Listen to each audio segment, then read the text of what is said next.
I'm Stu Grease, and I'm here with Adriana Simon and Tamara Wild. And we're talking about this event that we got coming up next year called Stand. It's going to be in March 1, 2, and 3, 2012. And it's focused on, a gathering of black young adults, specifically because the Lord is saying some things, to black believers. He's saying some very specific things to the black community. He's not only saying things to the black community, he's saying things to the Koreans and to the Jews, et cetera, et cetera. And but here there's this gathering of black young adults, and we're calling it Stand for a very specific reason, because it's about standing in the presence of God as friends of the bridegroom. It's standing in the presence of God as to hear the voice of the Lord, and then it's standing before the Lord against the darkness of society. Ephesians 6:10. But one of the things that God is doing in this hour, He's raising up prophetic voices. Men and women, young adult, who will have a word in season, so to speak, to a generation, like Jeremiah says, that would actually turn a generation to the Lord. And so He's preparing these vessels, and they're black, white, just from every nation, tribe, and tongue. But our context today is talking specifically to those within the black community. And Adriana, this has been part of your journey. And so just talk a little bit about your journey in terms of what the Lord has spoken to you and how you are responding to this call in your own life.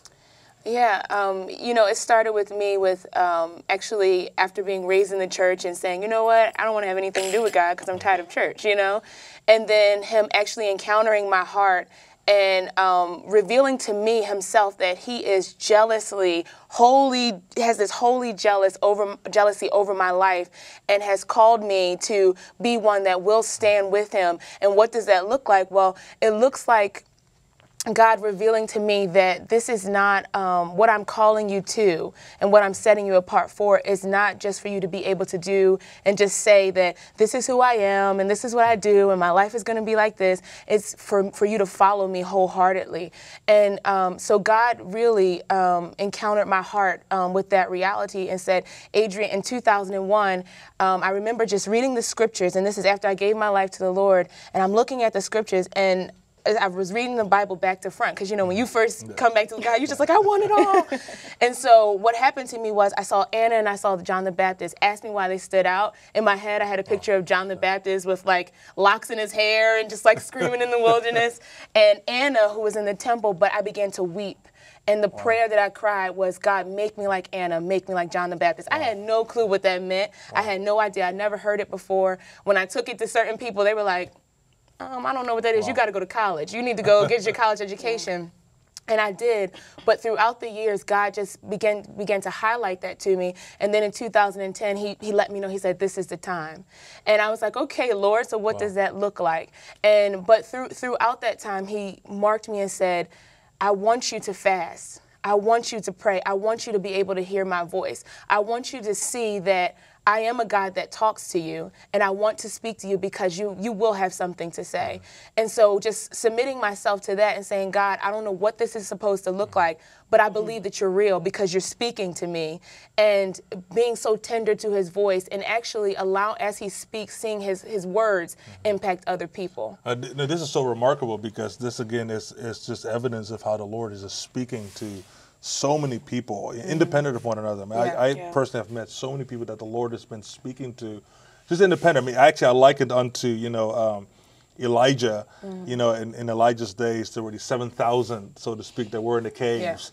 And I'm sure that these 7,000 in the caves are wondering, am I the only one? And all these different things. And the Lord, tells Elijah specifically, he goes, no, you're not the only one. And so even now, I believe there's that 7,000. It's not a real number, but it's that concept. That there's these 7,000 in the caves that God is speaking to, say, hey, you're John the Baptist, you're an Anna, fast, pray, the hour is urgent, and so forth. And Tamara, this has been your story as well, in some ways. And what has the Lord been speaking to you about this, and as you are responding to, being a prophetic voice?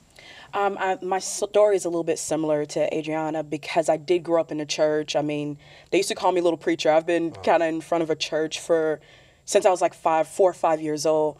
And as I grew up, I just realized that I didn't care for what I was seeing, or there was just such a disconnect in the Word for me.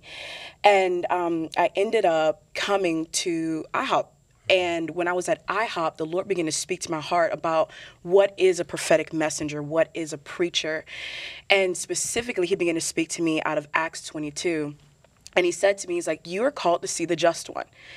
And I was like, okay, I'm called to see the just one, to not only see him, to hear his voice, and then to be his messenger, to begin to speak about him. But I realized that in order to speak about the just one, I actually have to encounter, look at, talk to, read the word concerning the just one.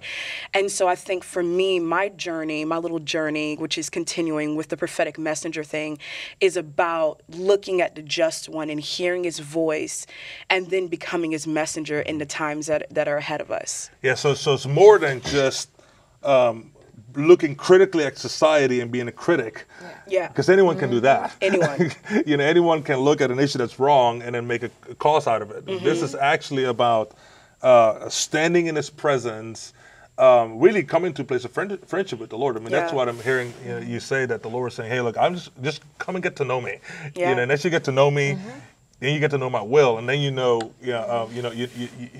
what to do. And talk a little bit about that, just the whole issue of intimacy and how that is critical to the preparation of being a prophetic voice. Yeah, it's so funny because I'm immediately taken back to when God first encountered me, and I was learning all these different things. And I was talking to the Lord, and I was like, God, I want to be filled with your Spirit. You know, I had so much energy and so much passion, but I was like, God, I want to be filled with your Spirit. And my friends were all filled with the Spirit. They were speaking in tongues and just prophesying, and I just like, I want that. So I literally went home to my room, and the old mothers call it tarrying. I literally just got on my knees and I tarried before the Lord for hours. I was just like, I want the Holy Spirit. And I pressed in, I pressed in, I pressed. I mean, literally to the point where my eyes were closed, and when I opened them, it was like everything was just blurry because I just was crying so hard. But right there, the Holy Spirit came in. It was like Acts 2, and I just began to speak in other tongues. And from that moment, he showed me I am a personal God. I will talk to you. And from that time, you know, just being used in my home city